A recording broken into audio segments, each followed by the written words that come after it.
shake the market, I think, considering that everyone was expecting rate cuts. And hate to say the cat was right, but last fall I was just like, I don't think the Fed's going to be rate cutting as much as people think. In fact, I think inflation is going to have like a second wave. And sure enough, the last inflation reading was a good chunk higher than expected, and still a nice spread above where the Fed wants things to be. So do we get any rate cuts this year? Probably because it's an election year. I say we ended up with at least one, but you know, everyone was thinking four rate cuts, and I'm like, no. And then it was like, oh, like two, and then it's just like, well, we'll see. So Yeah, Fed announcement with the should be election cycle, you would think where we'd see a little more, a little more politicking, but we're not.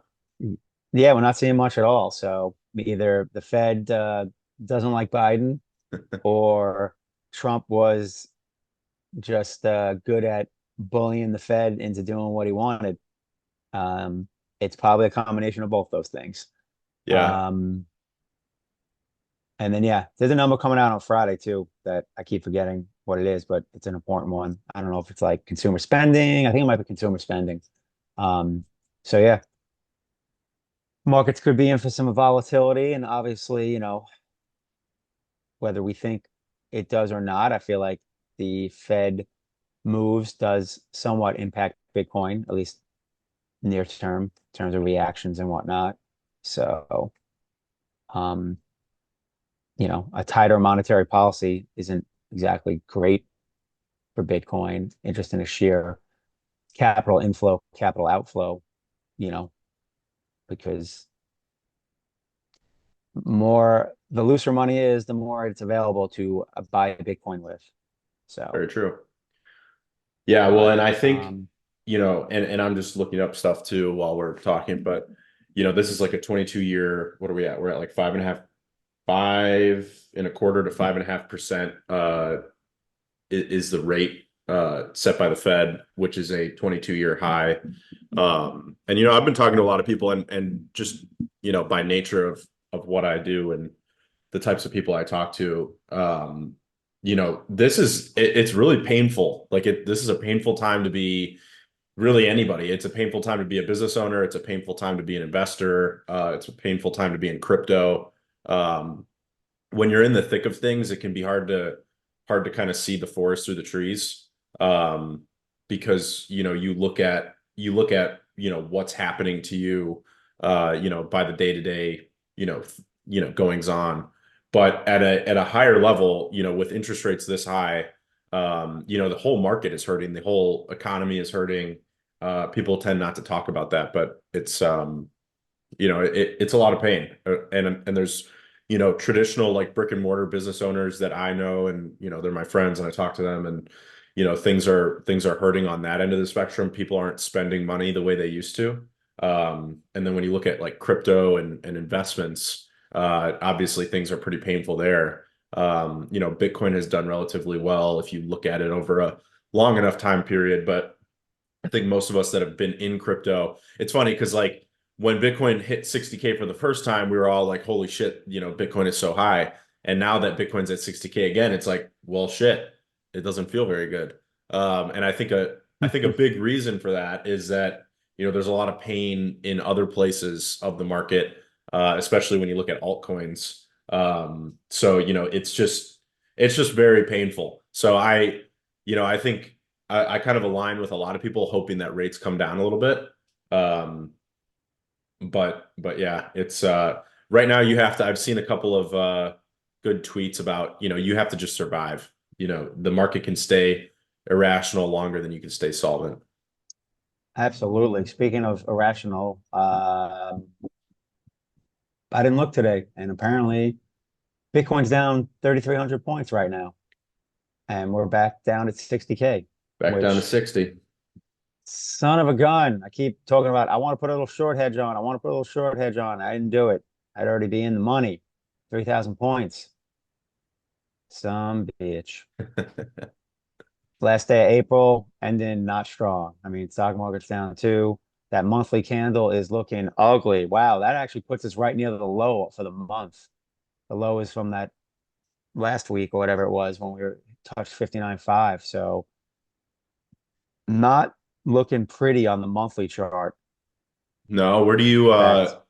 before we jump into all the Leo stuff, where do you see crypto going in the short term? Do you see Bitcoin holding 60K, or what are you I mean, what are the if it charts doesn't hold whisper in 60K, your that'll ear? suck. Yeah, Confusion. mass That's what it confusion. whispers.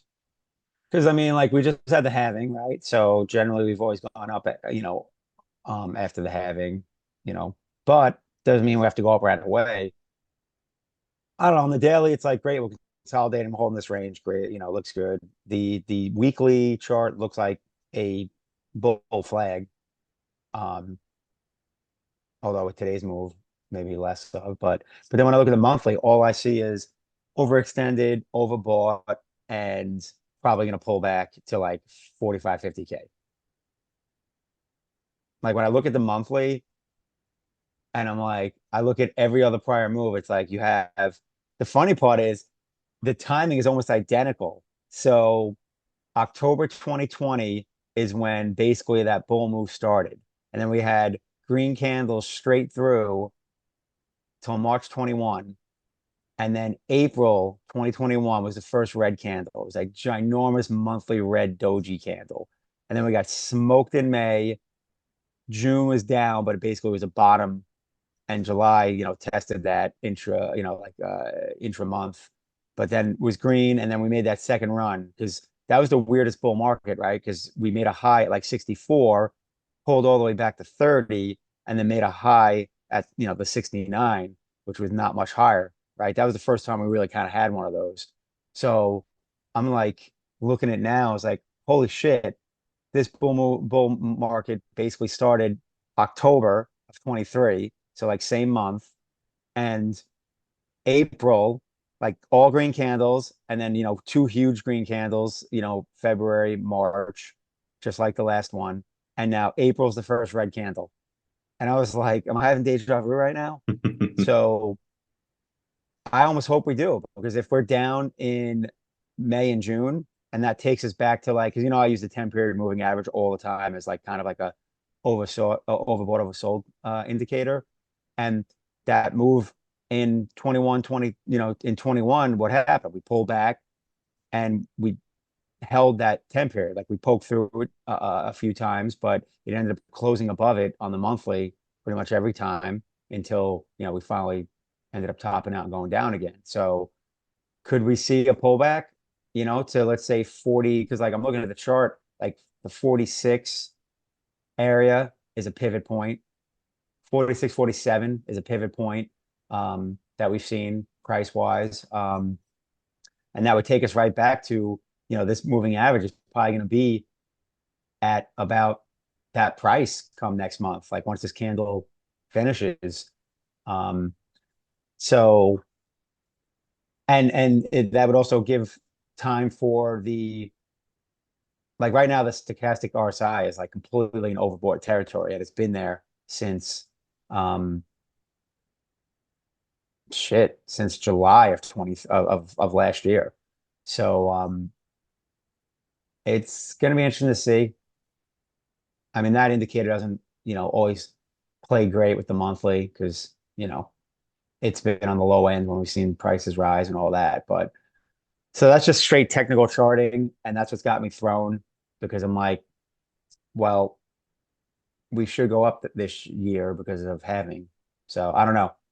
Um, I am in coin flip mode in terms of my conviction.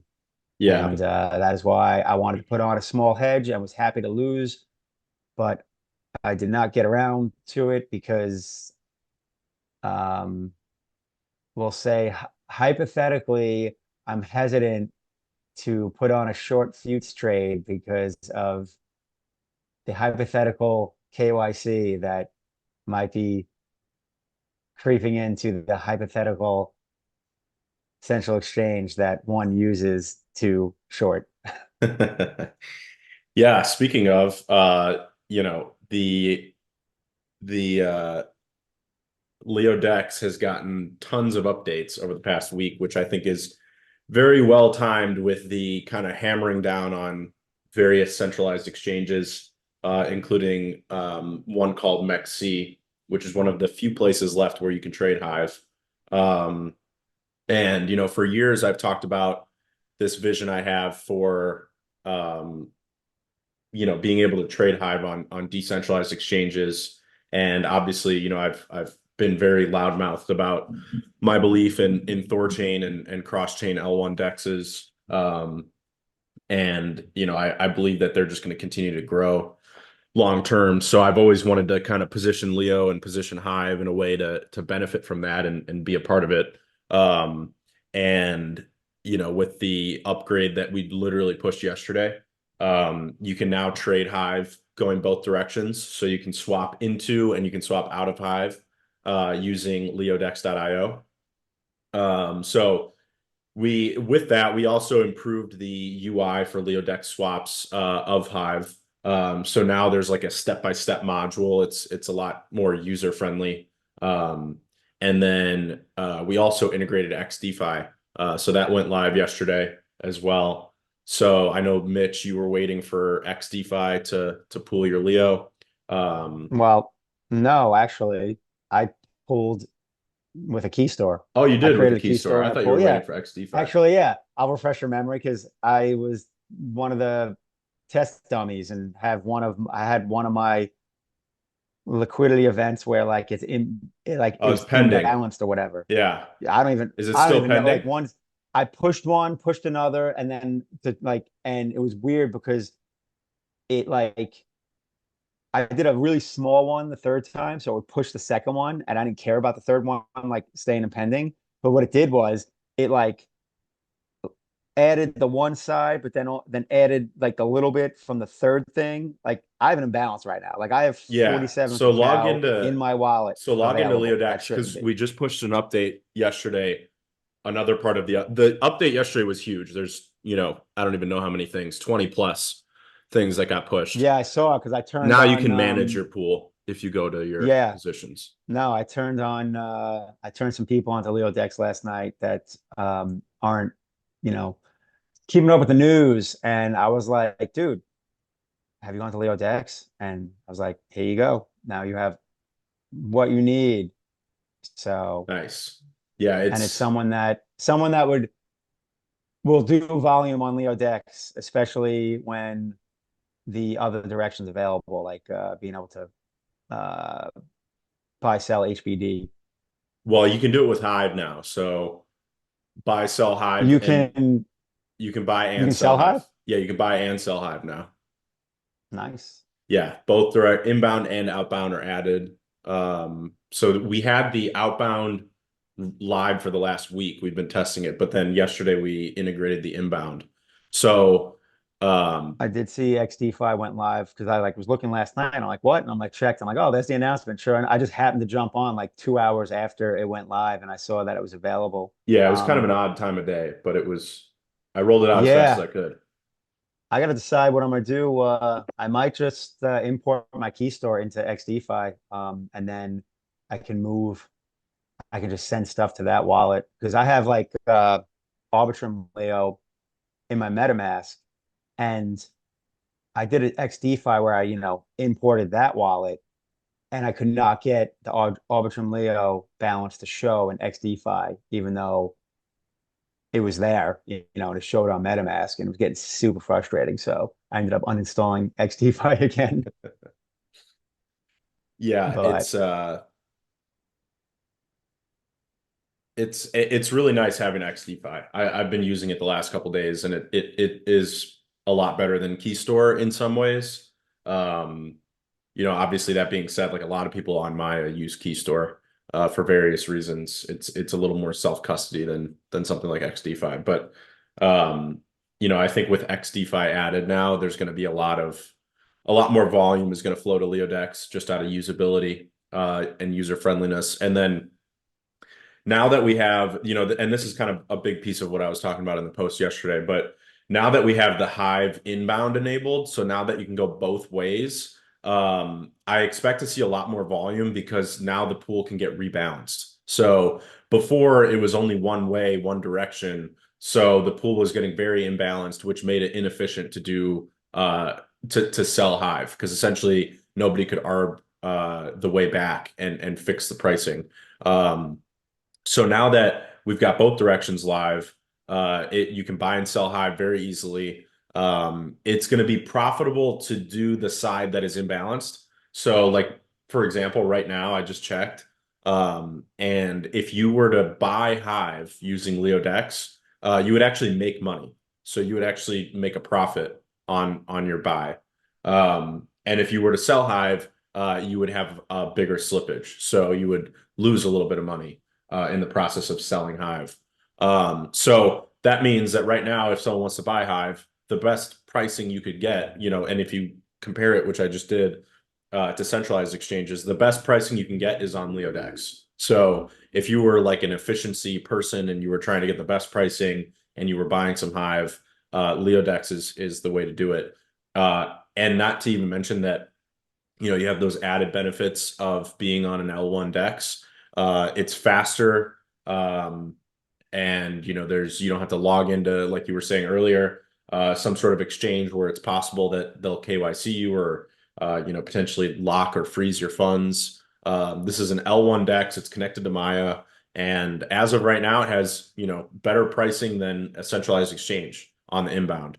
And that will just continue to get better and better as there's more swap volume. So the more swap volume we can get on LeoDex, the more liquidity that will enter the Leo Cacao and the Leo Swap.Hive pool on Hive, because of the way that we accrue fees. So the Leo token economy captures value on every single swap, every dollar that is swapped on the Hive aggregation bridge. And in doing that, it just deepens the pools, which means that there can be more swaps. So this Friday at what is the time? Taskmaster posted it here. This Friday, I'll be on the Lions Den space on X, with Taskmaster to talk about flywheels. I know he posted it somewhere here. Where is it? On Friday. Oh, he didn't put the time. Maybe he'll put it in now. Um, so Um, I will be on the Lions Den this Friday. I think it's at like 1 p.m. Eastern, something like that. Taskmaster will tell us the exact time. Um, and there's over 500,000 Leo in both the Maya and the Diesel pool. So that's good news because it means that swaps can be a lot more efficient. And then like I said, the more volume we see on that aggregator, the deeper the liquidity gets because it's accruing value from that. And also it's organic buy pressure on Leo. So if you are a Leo token holder and you are not shouting from the rooftops to all the other Hive holders out there that they should be swapping using LeoDex, I don't know what you're up to because it's good for Leo, it's good for you, it's good for the health of Hive as an ecosystem, because right now we are heavily reliant on centralized exchanges. This is really the only place that you can do a fully decentralized swap of Hive to other L1 assets. so some maybe breaking news. Apparently, CZ might be going to jail, I did see that, but people have been saying that for facing years. facing possibility of serving years in prison. This comes following his guilty plea to violating U.S. money laundering laws. The sentencing hearing, which will be conducted by blah blah blah blah in Seattle, will mark a huge moment in the ongoing legal tussle around the crypto market. The prosecutors have argued that imposing a tough sentence for the Binance ex-chief would send out a clear message regarding the law. Yeah, Yeah, they're people pushing have for been like him doing to go this to for jail. Like, years. I think it's another China mining thing. It's just FUD when it makes sense to FUD, yeah, in my opinion.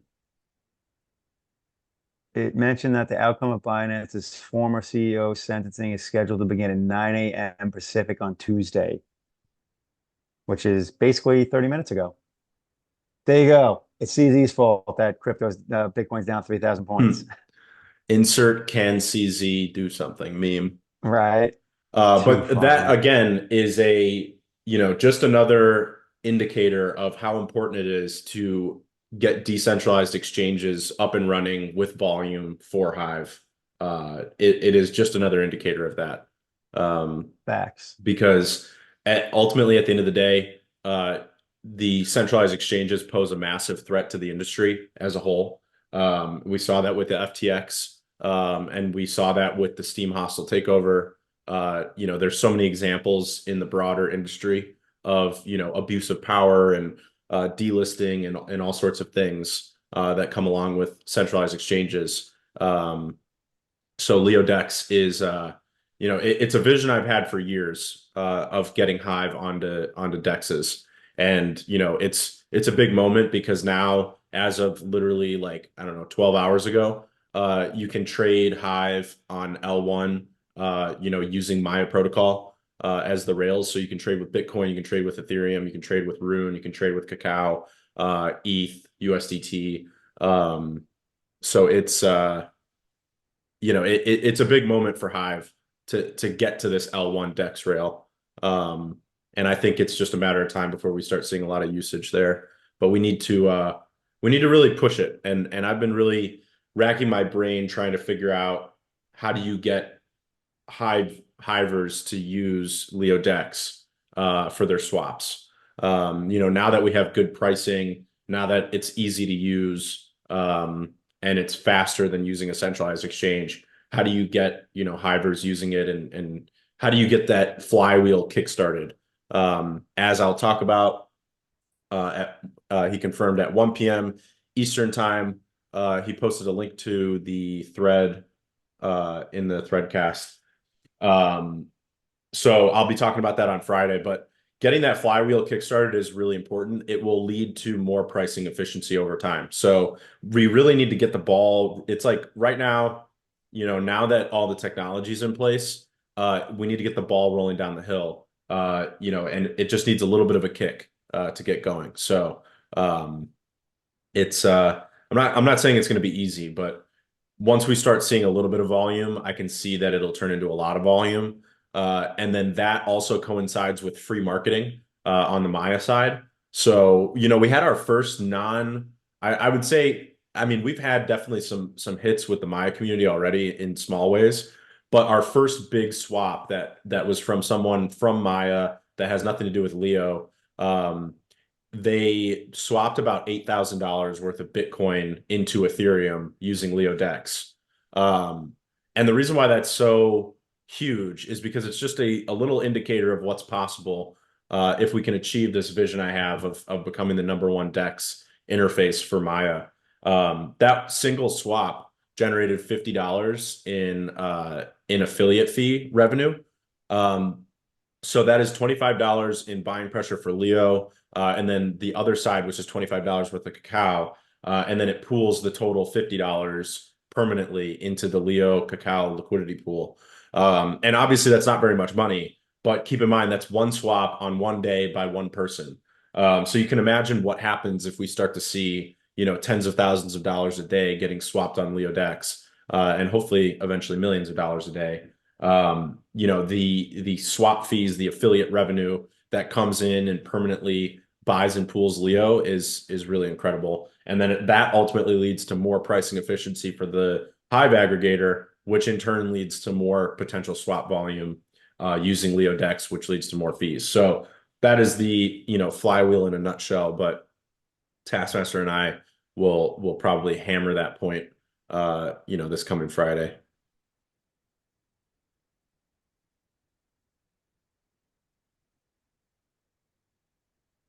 Yeah, D Kid. Yeah, $8,000 swapped by a non-Leo user. It was a big moment because it's kind of like a proof of concept. Just to have somebody do it, and do it successfully.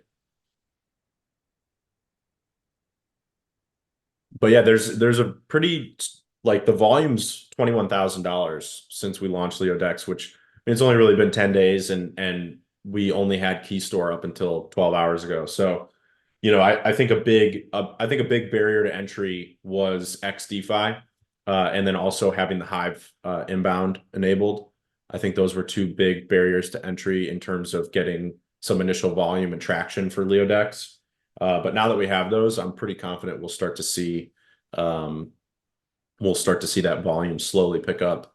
And I'm going to be working hard with Eric and Nifty to grow LeoDex. I think it is the critical product that will grow the Leo token economy. Um, obviously, I think premium plays a big role, but having this ability to generate revenue from externally from the ecosystem, by having this Maya interface is a really big deal. I don't know really how many ways to say it, but it is a huge deal. And the I've got this vision statement out there. I'm sure someone can find it that I wrote on my blog probably like a year or two ago, um, talking about the Leo token economy and getting to $100 million market cap, which is kind of like the 5 to 10 year goal of Leo in general.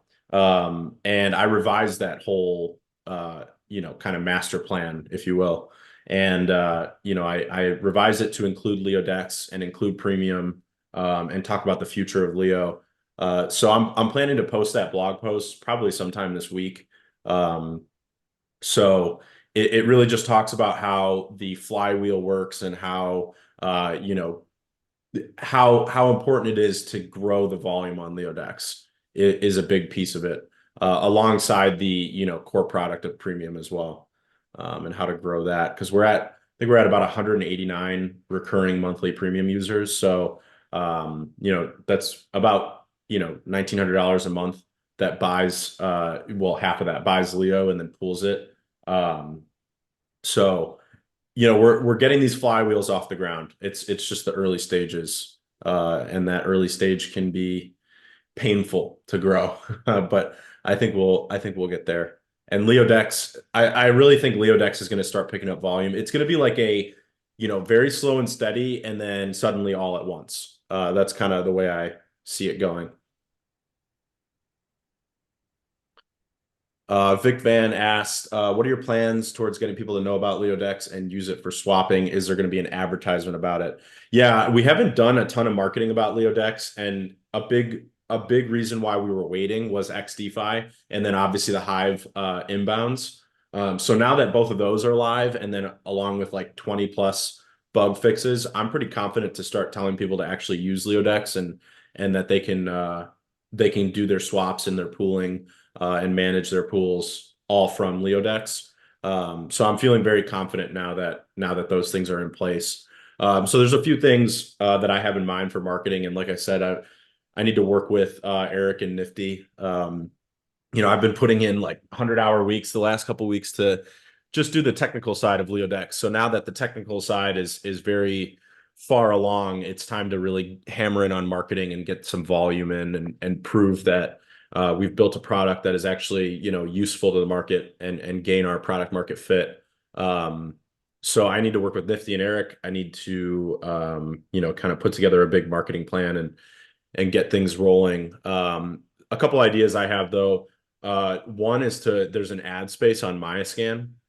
So I want us to get a nice ad banner going there. I think that's probably the number one way to advertise to Maya people. And I've kind of broken this out, to take a step back. I've kind of broken this out in three audience segments. The first audience segment are people that are swapping Hive. So these are Hivers that use centralized exchanges like MEXC and Binance to trade Hive. That is one core audience segment for us to go after. Hive trades anywhere from $30 to $80 million a month in trading volume on centralized exchanges, and 90% of that is on Binance. So if we can get 10% of that trading volume onto LeoDex, that would be massive. That would make us the number one UI on Maya, not including any of the other assets that are there, like Bitcoin, Ethereum. So that's literally just Hive. If we got 10% of the centralized exchange market, we would immediately be the number one interface for Maya, and it would be from Hive.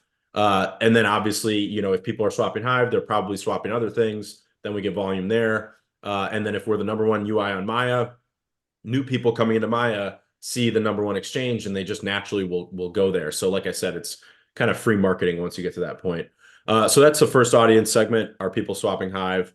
The second one is people that are on Maya and swapping any assets. So, that's people that are swapping Bitcoin, Ethereum. Like I said, we had that one guy come in and swap, nearly $10,000 from Bitcoin to Ethereum.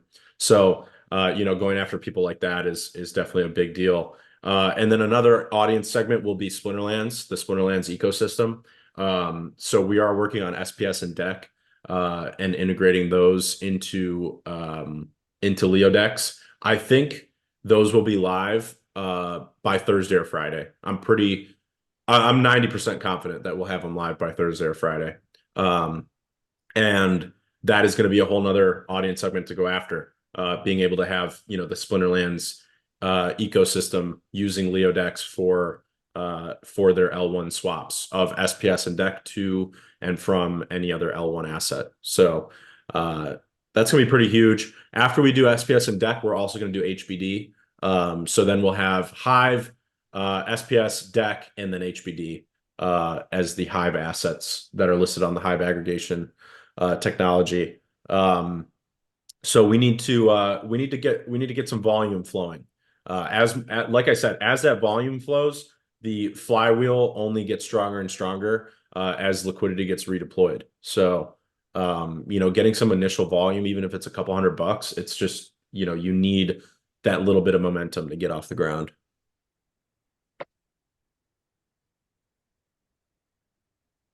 Yep. I think the SPS and deck is definitely going to help with volume 100% agree. because, I mean, like I said, I was talking to some crypto peeps that are actively involved in those, and I told them about those going live, and it was like, oh, that is going to be super convenient. So, sounds like people are looking forward to being able to swap their deck and SPS. Yeah, I think that SPS and DEC do a ton of volume on Hive Engine. So I think that will be a big addition. Yeah, it'll definitely help for like I think some consistent volume. I think will come from that space. 100%. Yeah, and I mean I think getting, like I said, that first audience segment of just getting some Hivers to start using Hive or start using LeoDex to swap their Hive. It's right now it's a marketing problem in my opinion. And Taskmaster said the key to LeoDex is liquidity. To make it competitive, you need deep pools. That is part of it. But even if you look right now, there's people that are buying Hive right now on like Binance or MEXC, unaware that they could be buying that same Hive using LeoDex, and actually they would actually be making a profit. So like for example, they're paying 30 cents right now for Hive on MEXC, and I just quoted that it would be 28 cents to buy Hive on LeoDex. So they're that part of it is just a lack of awareness. So it's liquidity depth definitely comes into play when you start looking at bigger volumes, and like if someone's got $10,000 and they want to convert it into Hive or out of Hive, that definitely comes into play when it comes to liquidity depth. But right now there's plenty of people that are trading $50 or $100 on centralized exchanges as opposed to using LeoDex, and they're getting worse pricing for doing so. So we already have the pool depth to facilitate those smaller trades. I think it's just a lack of awareness. I mean, obviously it's been, like I said, 12 hours since the inbound was added. So, it doesn't have me worried, but it does have me feeling like, we really need to hammer in on marketing and figure out why Hivers are not using this solution.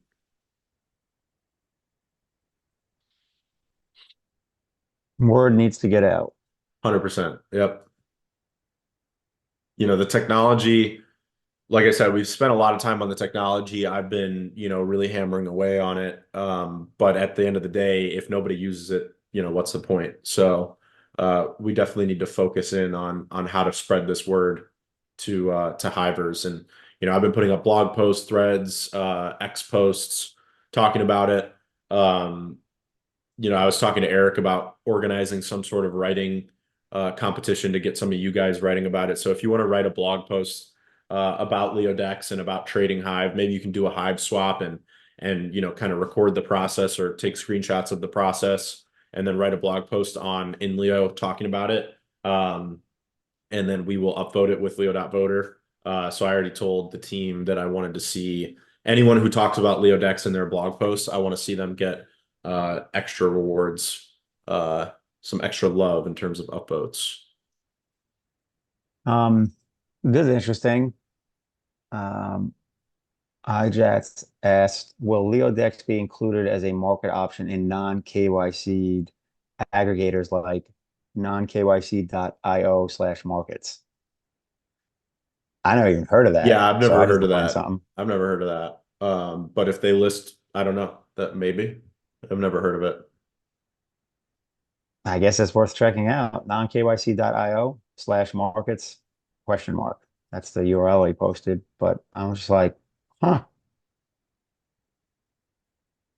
I didn't think about that. Yeah, like basically somewhere where it lists all the non-KYC players.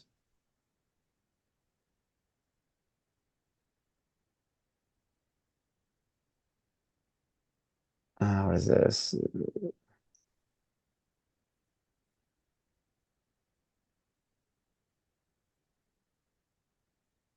Um, What else do I have? I lost some other questions because shit just moves around.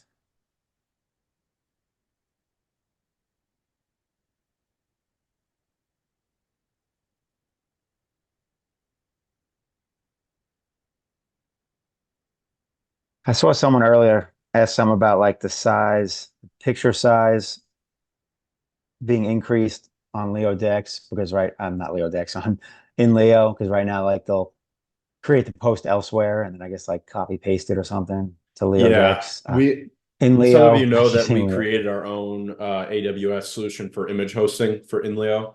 And we're working on making it more efficient in terms of file sizes and picture quality. So that is something that we're working on. And if we want to transition to talking a little bit about Inleo, I mentioned in the last couple of AMAs that we're focused entirely on bug fixes. So I've really listened to you guys, and I know Eric was telling me about this for months. But I had a vision of the features that I wanted to roll out and the timeline I wanted for them. So now that those features are largely in place, we've spent the last month really focused on bug fixes and just stability for Inleo. And we're going to do the same thing in May. So there's been 20, I think about 26 bug fixes in the month of April so far. Um, and those are anything from, tiny bugs to very major back-end fixes, infrastructure fixes. So we've spent the month really just focusing on stability and usability for the interface. And in May, we're going to do the same thing and hopefully get another, I have a list of about 50 bugs indexed right now that I want to see fixed by the end of May.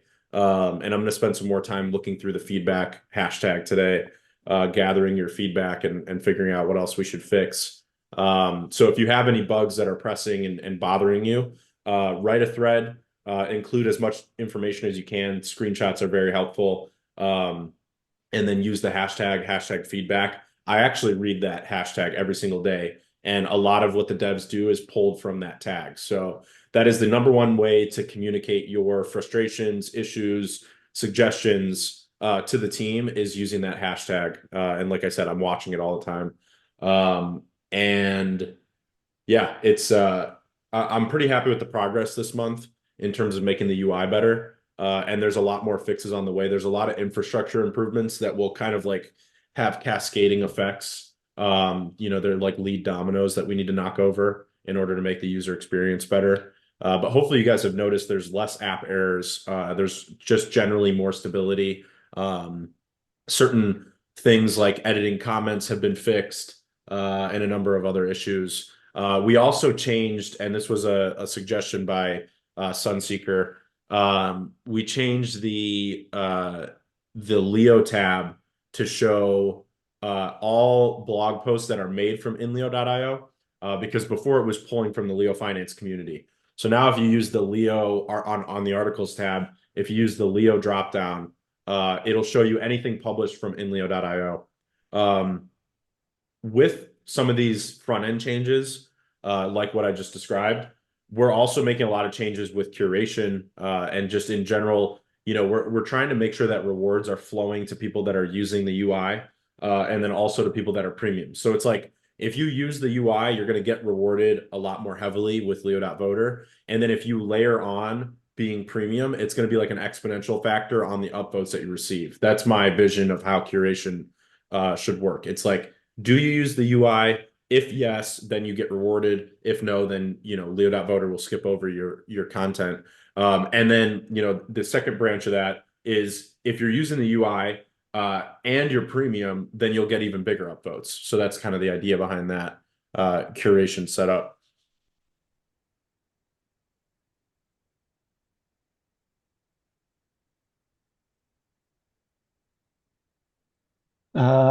We talked about this last week. Vic Van asked about the Inleo ads. Ads have been scrapped for Yeah, now because they were causing too many bugs. yeah, like I said, we've been really focused on bug fixes, and we found that doing some research on the UI, we found that ads were kind of the source of a number of issues in terms of usability, speed, etc. And I just did like a cost benefit analysis of like when we used to have Coinzilla ads, they were paying us pretty nicely. But Google Ads is paying us next to nothing. It's just simply not even worth it. It doesn't even cover the cost of like a server, like one of the servers that runs Inleo. It doesn't even cover that. So it's like not even worth having the ads if they're not going to pay us. And I went back and forth with them for the last, 6 months, talking about why we were getting paid such little amounts, even though our traffic is really huge. And they just had all sorts of bullshit excuses. And, it's just really impossible to negotiate with them or really do anything with them.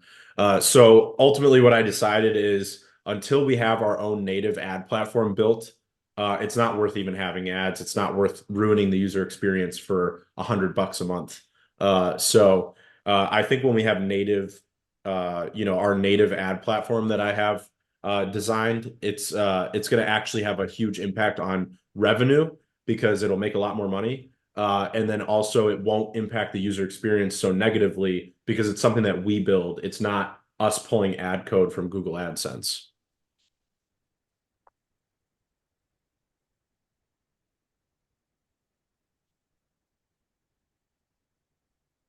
What apparently Wise Agent did a 30K delegation to Leo Voter. Pretty cool. What was that? Hive dele Hive delegation from Wise Agent. Oh, yeah, it's we've actually seen a lot of going in line with what I was talking about, with the changes to curation. So if you post blog posts from inleo.io, you're going to get heavily curated by leo.voter. And in the last like month and a half, we've seen a big influx in terms of people delegating Hive power to leo.voter. So I think like 5 or 6 weeks ago, the high that we were at was about 2.3 million Hive power delegated to Leo.voter. And I checked this morning and there's 4.5 million now. So it's almost doubled. Um, and That's it wild. keeps it keeps growing too. So yeah, it is wild. And it means that our upvotes are, our 100% upvote from Leo.voter is over $100 now. So it's pretty big. And like I said, to get those upvotes, you just have to post from inleo.io. So it makes it pretty simple in terms of value proposition. And then being I premium don't will just even, get you bigger upvotes. it's sad.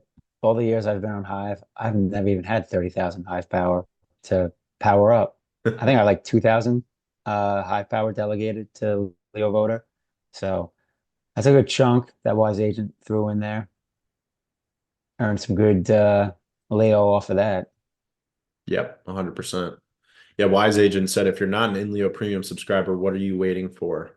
Yeah, and I actually put out some threads and I will continue to do so because I'm just looking for general feedback of like if you're using Inleo and you're not premium, I want to know why you're not premium and what I can do, from the standpoint of, leading the team to do different things to make it more worthwhile to be premium. Like, and I put this in the master plan document that I was talking about. I'll publish that on my blog at some point this week. But you know what, in terms of like when you look at like an Amazon user, and I know Taskmaster has used this example too, if you use Amazon to any degree throughout the month, it's almost a no-brainer to be an Amazon Prime subscriber. You get access to Prime Video, you get Prime Music, you get Prime deliveries, which means that they're free and they're faster, and dozens of other, you know, very useful things that you get from Prime. It's just like it's an obvious no-brainer as a user of Amazon to be a Prime member. And that is my goal with Premium. It's like if you use Inleo at any point throughout the month, it should be like a no-brainer that I should be premium because it's just like I earn more rewards, I get more features, I get more exposure. It's just a no-brainer, obvious thing. So I'm really working hard and trying to rack my brain for, you know, any reasons why people wouldn't be premium because we've got about 1,700 monthly active users right now. And like I said, there's about 189 are recurring premium. So, you know, we've only got about 10% capture in terms of users on the UI and who's premium. And you, all of you know very well that my goal is to get to 1,000 premium subscribers. So, you know, that would be about a 5x from where we're at now. And I'm just really trying to figure out how do we get from where we are now to the 1,000 premium mark. I think it's when benefits of it are more clearly identifiable, like where it's like Captain Obvious, which maybe it might seem that way, but I don't know that it does. I mean, you know, I'll openly admit I just do premium because support. Like, if you were to ask me what the benefits are, I'm like, I could loosely tell you, but I'm just like, I think I might get some more upvotes or something, and that's it. Like, I don't, and you know, I probably should know since you've talked about it multiple times, you know, on these AMAs, but you know, as we know, it's like I'm functioning as a basic end user, so um, I don't think of that as Captain Obvious what you know the benefits are, and even if they've been repeated multiple times, it's just like, well, there's always new faces, and I don't know that. I mean, yeah, I guess it's out there, but I couldn't easily tell somebody or point them to somewhere to read something that would give them these answers. I You guess just is sort of take, my point. what about the premium page? Is it on there? Yeah, it says your premium fee. Well, I'm a premium already, but if you're not premium, it says what the premium features are. It lists them. Oh yeah, your premium features. Yep. Orange check mark, priority in for you feeds, edit threads after you post them, blah blah blah. Post them. Well, there you go. So, and that's my point. Like that's sitting there, and I don't even fucking realize it. Like Yeah, I think, team and this goes threads, in with what I've been orders. talking about with LeoDex too. I think there's a, you know, we have a lot of work to do on the marketing front because I Auto feel like there's just a AIs. lot of people that don't know what's going on different levels. Also, it's a matter of these, you know, things being desirable. Like for instance, you mentioned the Amazon Prime thing, right? I wasn't a Prime member for so long because I didn't buy off Amazon that often, right? And then I'm like, all right, you know what? This is dumb. You know, even if I buy some off Amazon once a month, it makes sense to have Prime. Right. And I didn't know that you get the freaking Prime TV. And I'm like, well, sweet, because at that point it's just like I'd cut the cord anyway. So I'm like, I just picked up a ton more. And for me, it's like I have Prime for those two reasons. I get like Prime is like my lead thing in terms of watching TV, and then you know obviously free delivery and all that nonsense because I'm ordering stuff on Amazon probably once twice a month.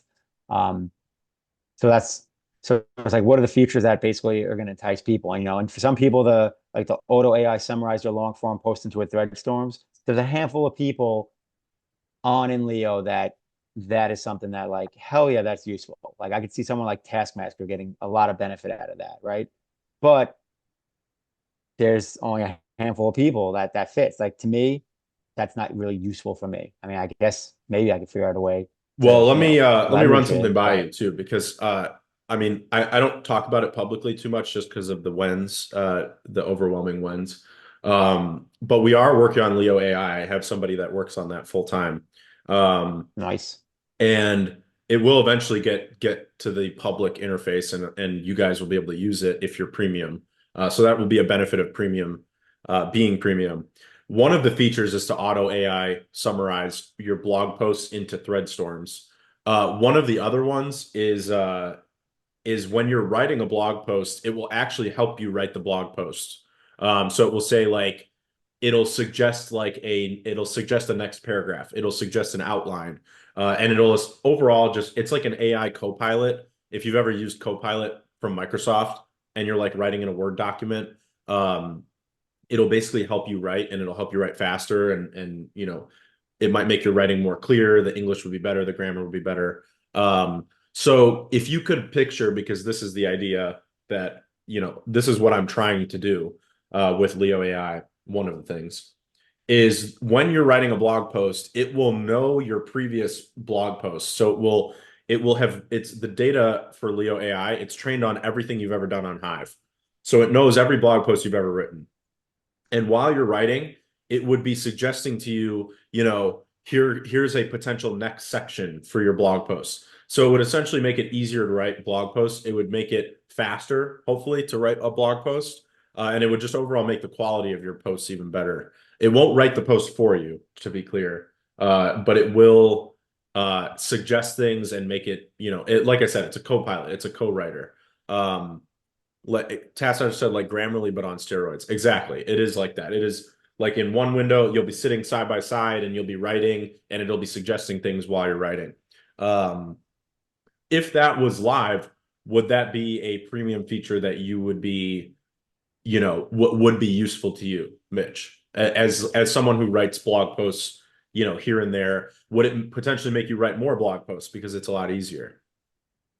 I'm sure it'd be useful because it's, helping move things along, um, and therefore being able to write posts more efficiently. I mean, I'm sure it's a feature that um, would be a nice tool.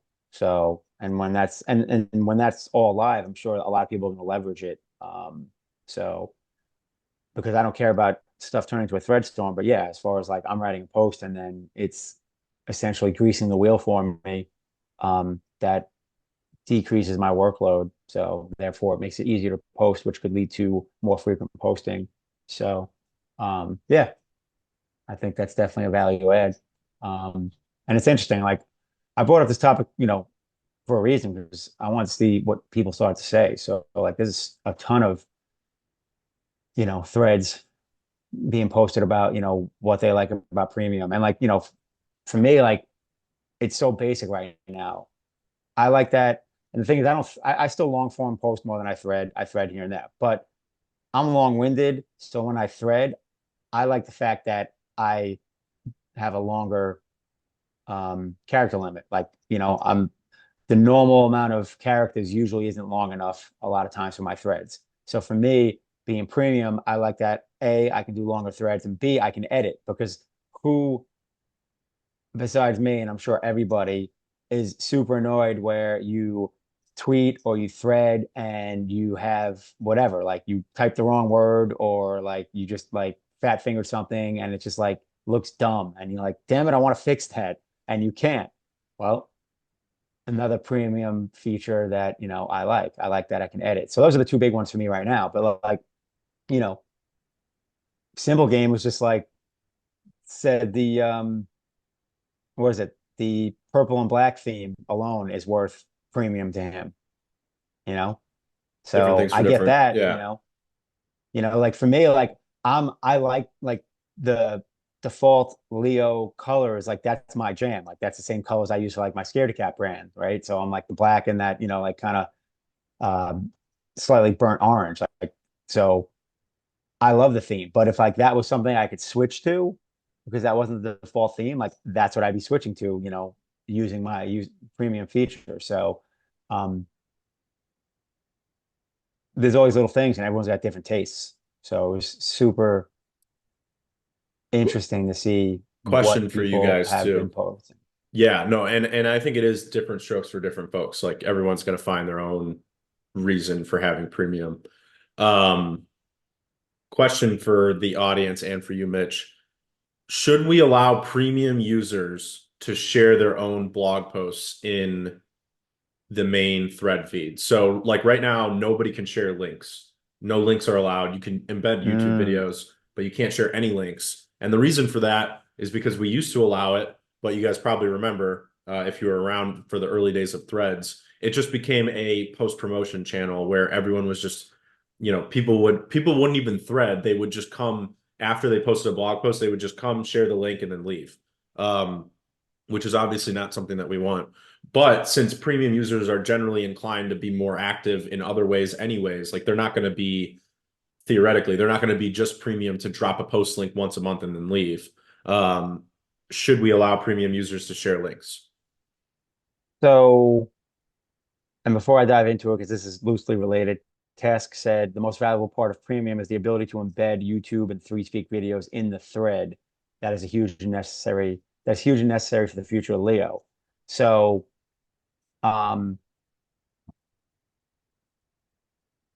yeah. I mean, obviously, when we did the music on Leo, like I was dumping the YouTube embeds in there. Is that a premium only feature? Yeah. Being able to? Okay. And, So and the yeah. reason So why there you go. it's an indirect one because you have to be able to post longer than That's right. Yeah, 250 I character remember. 240 characters. Yeah, I remember because I like my premium expired one time and I went to do like one of those and I'm like, why is this not working? And then I'm like, oh, my premium expired. That's why. Um, what you call it? Also, Simple Game asked, how long does it take for my check mark to come back? Because I guess his expired.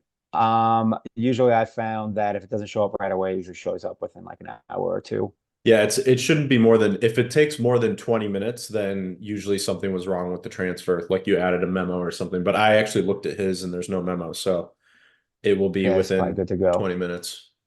But to circle back to, your question, I think that that is an interesting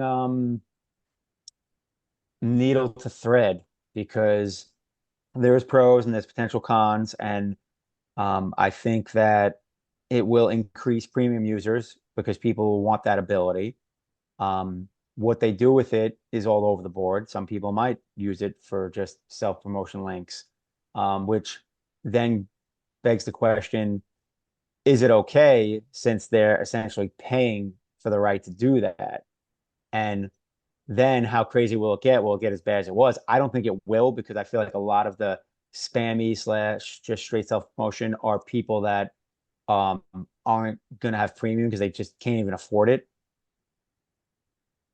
Um, Yeah, some of I those agree with people that. will end up in, yeah, some of those people. So like you're definitely gonna get some self promotion, like it's gonna come back. It just won't be all willy-nilly and ridiculous. So it's tough because if you decide to do that and it ends up being a hot mess, it's hard to roll it back after that. You know what I mean? Like that definitely wouldn't go over well.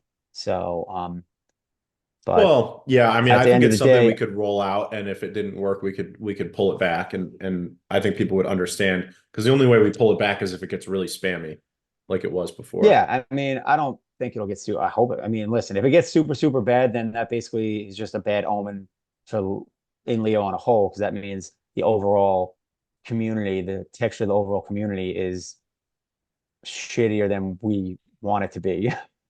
The culture, So the culture. yeah, the culture. So, but I mean, yeah, Well, and that is a good point because I think that the culture on Leo is much different than the culture on the broader spectrum of Hive. And that's why, the broader spectrum of Hive, I think, is mostly, go upvote my blog post. That's like a lot of what you see.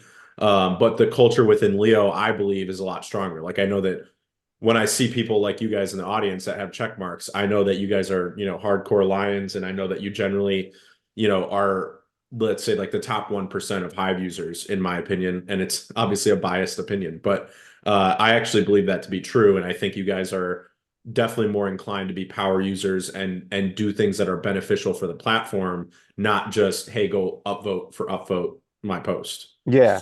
No, and you got, I mean, and Task even said premium should be able to post links in top line threads. And it's like, if they're spamming, don't worry, we can overwhelm it with data posting. Same thing. It's just like, just, you know, and you follow that saying, trust me, if the main feed is full of links, I can overwhelm it in a big way with threads. So, like, yeah, I get that. What else do we have? Simul Game said, only if the blog post is from the Inleo interface, and if it becomes an issue, then we have a Premium Plus that allows it. Embedding YouTube videos is huge. The Inleo Music Initiative has become my Spotify, which is good. I like that. That's interesting. I didn't think about that because we don't think about, we say links, but we're not thinking about internal, external, right?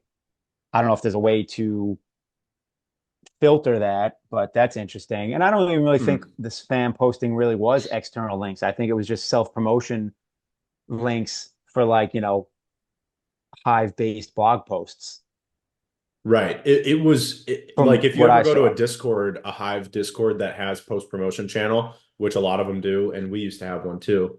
It started to look like that, where it was just like people that you've Yep. honestly never even heard of, Yep. and sometimes in other languages, just coming in and just dropping links to their blog posts, and they would not, and you would look at their account and you would see that they've made no threads other than a link to their blog post every time they posted a blog post. So that Yep. is really the thing we're trying to avoid. But like I said, when you've got a premium user, they're generally going to be more involved than just promoting posts. Like Yeah. Like it's all kind those of a people are going to natural get thing. filtered out. Yeah. Yeah. That specific example, those people get filtered out from premium. Yeah. I mean, I'm willing to give it a shot. It's something I've thought about. But we don't want to ruin the culture either.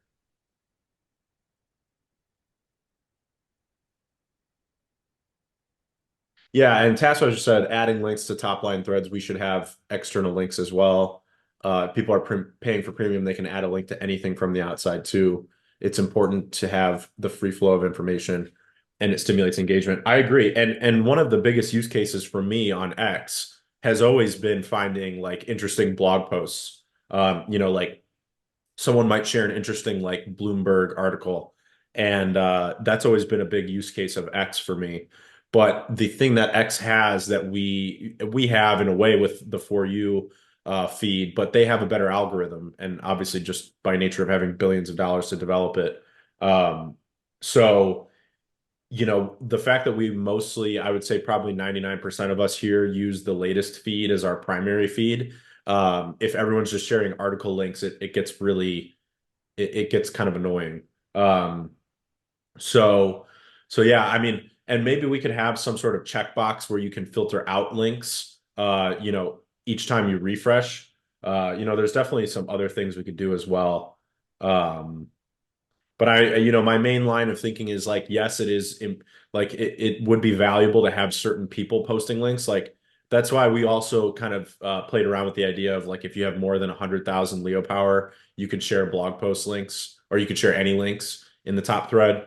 And the reason for that was just to filter people out who don't have the best interest of the community at heart. So um, there's that, and then there's also just trying to add more value to premium. I mean, that's where a lot of my thinking is these days is how do I add more value to premium? How do we get to 1,000 premium subscribers? I think that flywheel is vital for the community and the ecosystem that we're trying to build. Um,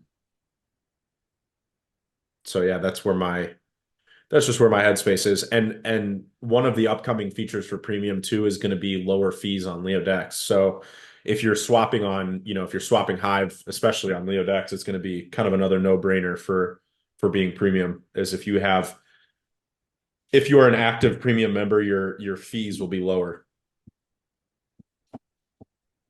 Oh, this is an interesting question. Would the Leo AI transcribe articles written in other languages, other than English? That's interesting. Yeah, you will be able to use Leo AI in a lot of different ways, and I think that will be one of the use cases. So there could potentially be like a translate button.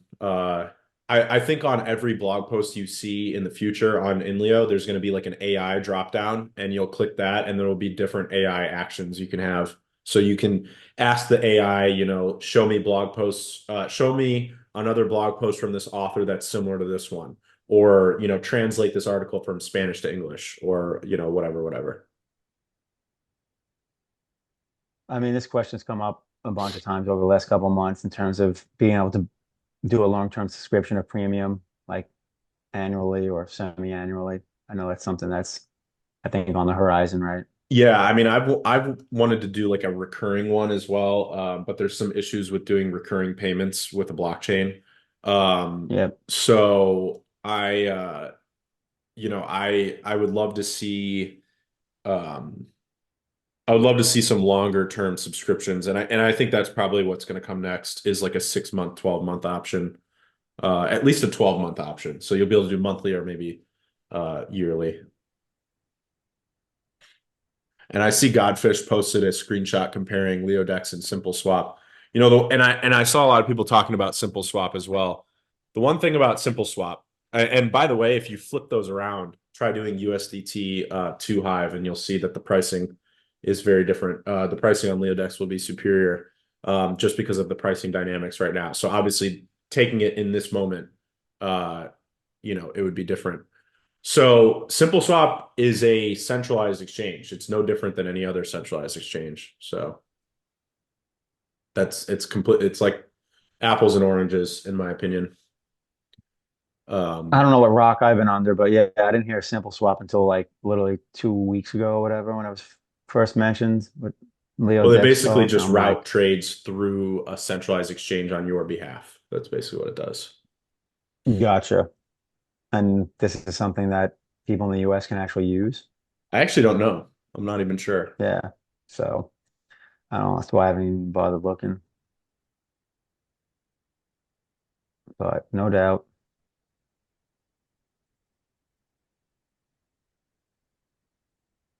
Oh, wow. That's a whole nother level. Ijax is talking about a payment card similar to Bolt cards that would allow us premium users to pay and shop for with Leo and HVD through the Lightning Network. It's Yeah, I think that interesting. just gets into a whole realm of Oh, that's just like a issues and whole nother, regulations, and it's that's a just whole wouldn't nother even be. business in itself. Yeah. I'm gonna put that on the maybe one day in the far, far future.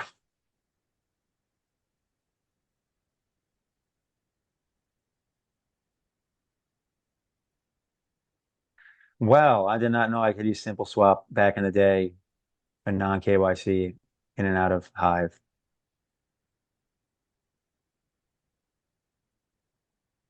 Was not aware. Yeah, and again, I mean, the goal of LeoDex is to have better pricing, price efficiency compared to centralized exchanges like SimpleSwap. Um, and it's going to take time to get there. But like I said, depending on when you time your trade, like if you were to buy Hive right now on LeoDex versus buying Hive on SimpleSwap, you would get a better price on LeoDex. So, um, Sweet. Well, I'm not even worried about that because I'm not basically learning another UI and connecting another wallet. So LeoDex it is for me because the cat is that lazy. Um, I Cat was is a annoyed that Leo I had to get familiar hardcore. with XDeFi. I'm like, son of a bitch. I'm like, I just want to use MetaMask. I know it sucks, but I don't feel like learning XDeFi. Can the threading space be used as an advertising channel, sales, or product? That's interesting. Can threads be used as an advertisement channel for sales or products? I mean, technically, yes, when the in-house ad platform goes live. Yeah. And one of the other upcoming features for premium will be ad credits. So when that platform is live, every premium user will get some level of ad credits to run ads. And basically, if you want to promote like your blog posts, there's going to be a promotion ability where you can promote your blog post and you'll So get a little bit of hold on a credits each sec. month. That's awesome. I'm going to switch back to gears here. If I recall correctly, what is it? $150 or less, there's no fee on LeoDex. Yes. Okay. No, because people are talking about like simple swapping fees and whatever. It's just like, well, if you're only swapping out like $100, it's free. So Right. And literally, yeah. or 100 or $150. Sweet. Cat found the hack. 10 $149 transactions. Yeah, No, that yeah, would there's be no dumb. fees if there's That's no wasting a bunch affiliate of fee gas. if it's under $150. And that's for any swap, not just Hive swaps. That's for any Sweet. that is for any like Bitcoin, ETH, whatever. Any swaps. Symbol Game's gonna buy my ad credits. You should market them for. Uh, just kidding. No, I want if I can sell them, I'm selling them. I don't need ad credits. You can have all my ad credits, Symbol Game. Well, promote the games. What else? Man, the threads are flying. My UI just can't keep up. 310 comments we're at. Inleo annual subscription option must be available. I'm all in, said wise agent. Coming soon. Coming soon. There you go. Simple Game is giving me useful information. Simi said more tokens in the Maya and LeoDex in general would replace Simple Swap. The goal of LeoDex has to be millions in volume. That is correct, Task. And here's the problem with that. Did you look at when you look at the Maya wars, whatever you want to call it, between the things, look at the amount of volume. It's just like that whole space needs to gain more volume. You're looking at like total between all the things, I think like 10 million a month in volume, which obviously is no number to sneeze at, but isn't, you know, big dog like 100 million a month type level. Yeah, and so we are really well positioned. I'm actually like my excitement level for LeoDex, I hope it's obvious just by the way I talk about it and how much I talk about it. But we are really well positioned here because Thorchain did $10 billion in trading volume last month. It was there in the month of March. It was their biggest month ever.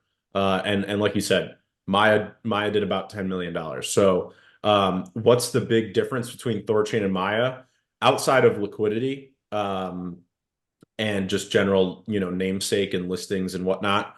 The biggest difference is streaming swaps. And if you look at the Thorchain trading volume per month without streaming swaps, it looked very similar to Maya. And then now that streaming swaps are live, the volume is like 100x, 1000x. Like it's really crazy to see how much that swap volume has increased for Thorchain. In a post streaming swap world. And Maya, in talking with their team in their, podcast that they do each week, they're pretty confident they're going to have streaming swaps live in the next 3 to 5 weeks. So LeoDex is really well positioned right now to be, one of the top players on Maya. We're already number 5 in terms of swap count. So we're growing. It's really more about swap volume that we need to grow, from that perspective right now.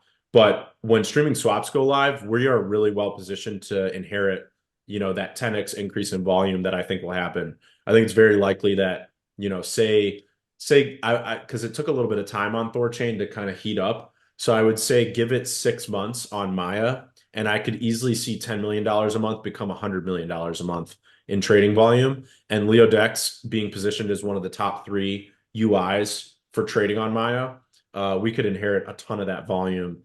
And obviously, the affiliate fee is 0.45%. So 0.45% of every dollar, that's swapped on LeoDex goes into the Leo Cacao pool, which ultimately leads to better pricing for Hive swaps. So, like I said, that flywheel will build on itself rather quickly. One thing we've seen too, LeoDex was the first UI to get Arbitrum live. So we were faster than all the other Maya UIs. All the other Maya UIs have been in production for months, some of them for a year. Like 12 months is like the oldest Maya UI. So, you know, if you look at LeoDex and you compare it to those UIs, and obviously this is all friendly competition, but they call it the interface wars. Compare LeoDex side by side with these other UIs, and you'll see that we already look like we're kind of pulling ahead in terms of technology, in terms of a clean, usable interface, and in terms of features. And we've only been building LeoDex for the last like 6 weeks. So they've been working on it for 6 to 12 months. We've been on this for 6 weeks. When Arbitrum came out, we were the first UI, and we beat all the other UIs by about a week in terms of how fast we rolled it out. So when streaming swaps eventually go live in the next probably month, I think LeoDex will be the first, if not one of the first UIs to have streaming swaps, and to do it in a really clean, usable way.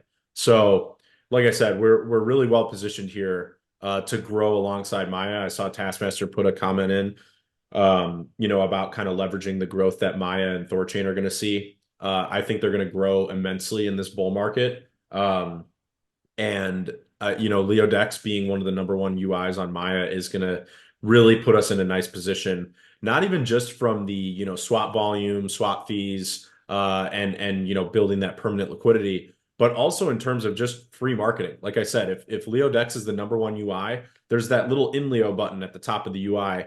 How many people will eventually, be using LeoDex to swap their Bitcoin, Ethereum, Arbitrum, whatever, and then ultimately look at that Inleo button and be like, I wonder what this Inleo thing is. And then they find Inleo and potentially become a user. So, there's that. And then there's also the crossover stuff that we're working on where if you're a premium and you have a certain amount of Leo power, you get swap tiers. So the higher your tier, the lower your affiliate fee for using LeoDex. So you'll save money on fees by owning Leo power and by being premium. So how many people will come to LeoDex and be like, okay, if I buy, 50,000 Leo power or 50,000 Leo and then stake it for Leo power and then become premium on Inleo. Now when I swap, $100,000 from Bitcoin to Ethereum, my fee is 1/10 of what it would be on all the other Maya UIs. How much volume and how many users do we see kind of flow from that crossover?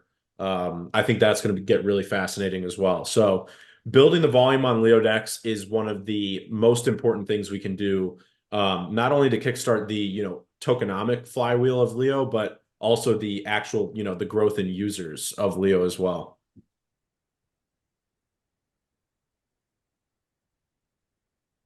Indeed.